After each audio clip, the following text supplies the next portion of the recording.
ऋषिगण बोले, हे सूत जी, आपने हमें पहले ही बतला दिया कि असीम तेज वाले व्यास जी ने कल्याणकारी समस्त पुराणों की रचना करके उन्हें सुखदेव जी को पढ़ाया। व्यास जी ने घोर तप करके सुखदेव जी को किस प्रकार पुत्र रूप में प्राप्त किया, व्यास जी के मुख से आपने जो कुछ सुना है वह सब हमें विस्तार पूर्वक कहिए। सूत जी बोले, सत्यवती पुत्र व्यास जी, जिस प्रकार योगी जनों में श्रेष्ठ साक्षात मुनीश्वरूप सुखदेव जी उत्पन्न हुए, उत्पत्ति के उस इतिहास को मैं आप लोगों को बता रहा हूँ। सरस्वती के पुत्र महर्षि व्यास पुत्र प्राप्ति के लिए दृढ़ संकल्प कर अत्यंत मनोहर सुमेरु पर्वत के शिखर पर कठोर तपस्या करने लगे।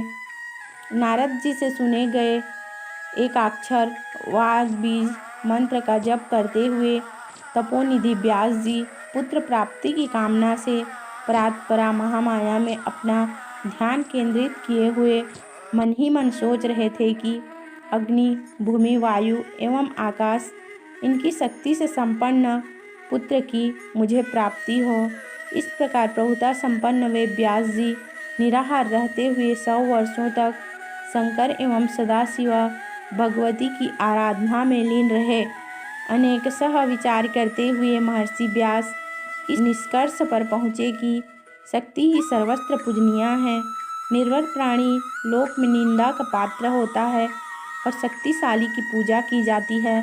जहाँ पर्वत शिखर पर कर्णिकार पुष्प के अद्भुत वन में देवता एवं महातपस्वी मुनि वृंद विहार करते हैं, जहाँ सूर्य, वसु, रुद्र, पवन, अश्वनी कुमार द्वय एवं ब्रह्मवेत्ताओं में श्रेष्ठ अन्य मुनिजन निवास करते हैं, मधुर संगीत की ध्वनि से मुखरित उसी सुमेरु पर्वत की चोटी पर सत्यवती नंदन धर्मात्मा व्यास जी ने तपस्या की।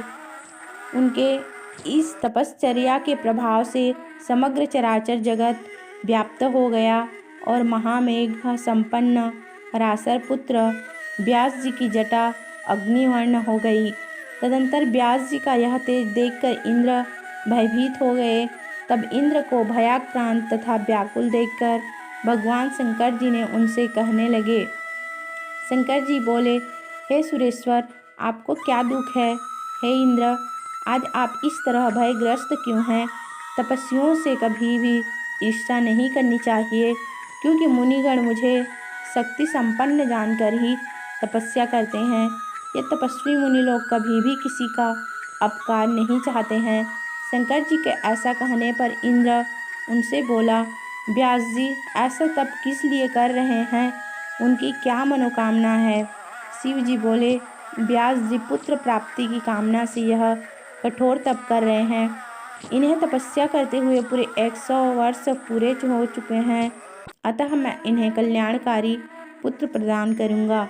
सूत जी बोले, दया भाव से युक्त प्रसन्न मुख वाले जगतगुरु भगवान शंकर इंद्र से ऐसा कहकर मुनि व्यास जी के पास जाकर बोले, हे वासवी पुत्र, उठो, तुम्हें कल्याणकारी पुत्र अवश्य प्राप्त होगा। हे निष्पाप, तुम्हारा वह पुत्र सभी प्रकार के तेजों से संपन्न, ज्ञानवान, यशस्वी और सभी लोगों का सदा अतिशय प्रिय, समस्त सात्विक गुणों से संपन्न तथा सत्य रूपी पराक्रम से युक्त होगा। सूत जी बोले, तब शूलपाणी शंकर जी का मधुर वचन सुनकर उन्हें प्रणाम कर द्वैपायन व्यास जी ने अपने आश्रम के लिए प्रस्थान किया। वहां पहुंचकर कई वर्षों तक घोर तप करने के कारण अतिशय श्रांत महर्षि व्यास अरणी में सम्माहित अग्नि को प्रकट करने की कामना से अरणी मंथन करने लगे। मंथन कर रहे व्यास जी के मन में उस समय महान चिंता हो रही थी। मंथन तथा अरणी के पारस्परिक संयोग से प्रकटित अग्नि को देखकर व्यास जी के मन में अचानक पुत्रोत्पत्ति का विचार आया कि अरणी मंथन जनित अग्नि की भांति मुझे पुत्र कैसे उत्पन्न हो, क्योंकि पुत्र प्रदान करने वाली अरणी रूपी वह रूपवती उत्तम कुल में उत्पन्न तथा पतिव्रत युवती स्त्री मेरे पास है नहीं। सब साथ ही पैरों की श्रृंखला के समान स्त्री को मैं कैसे अंगीकार करूं? पुत्र उत्पन्न करने में कुशल और पतिव्रत धर्म में सदा तत्पर रहने वाली पत्नी मुझे कैसे मिले। पतिपरायणा निपुण रूपवती कैसी भी स्त्री हो, वह सदा बंधन की कारण ही बनी रहती है। स्त्री सदा अपनी इच्छा के अनुसार सुख प्राप्त करना चाहती है। शंकर जी भी नित्य स्त्री के मोह पास में फंसे हुए रहते हैं। अतः अब मैं अत्यंत विषम गृहस्थ आश्रम धर्म को किस प्रकार अंगीकार करूं। व्यास जी वैसा विचार कर ही रहे थे कि आकाश में समीप में ही स्थित घृताची नामक अप्सरा उन्हें दृष्टिगोचर हुई। चंचल कटाक्षों वाली उस श्रेष्ठ अप्सरा को पास में ही स्थित देखकर कठोर नियम संयम धारण करने वाले व्यास जी शीघ्र ही काम बाण से आहत अंगों वाले हो गए और सोचने लगे कि अब इस विषम संकट के समय में क्या करूं। धर्म के समक्ष इस दुर्जय काम वासना के वशीभूत होकर यदि मैं छलने के लिए यहाँ उपस्थित हुई इस अप्सरा को स्वीकार करता हूँ, तब ऐसी स्थिति में महात्मा तथा तपस्वीगण मुझे काम आसक्ति से विहल का यह उपहास करेंगे कि 100 वर्षों तक कठिन तपस्या करने के पश्चात भी एक अप्सरा को देखकर महातपस्वी व्यास इतने विवश कैसे हो गए। और फिर यदि इसमें अतुलनीय सुख हो तो ऐसी निंदा भी होती रहे, अर्थात उसकी उपेक्षा भी की जा सकती है।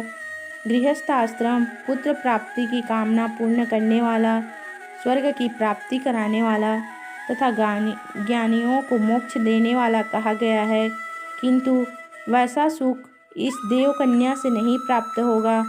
पूर्व काल में मैंने नारद जी से एक कथा सुनी थी जिसमें राजा पुरूरवा उर्वशी के वशीभूत होकर अत्यंत संकट में पड़ गए थे। जय माता दी।